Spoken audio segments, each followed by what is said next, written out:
Hello teachers and school friends. We are going to make a banana shake with milk, some ice cubes and sugar.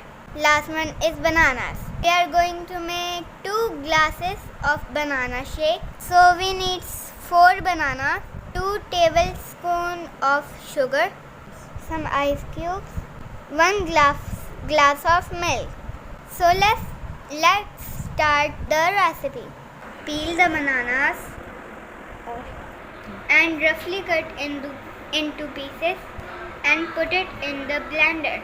So we put all the 4 bananas in the blender. We added sugar too. We added milk too. Now blend it until a fine mixture is ready.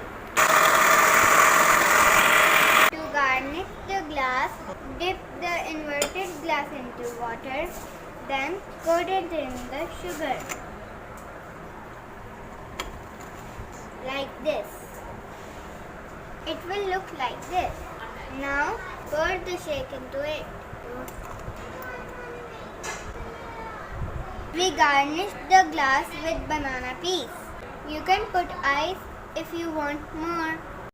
The shake is ready to serve. I hope you would like recipe a lot. Make by this recipe and enjoy. Thank you. Allah Hafiz.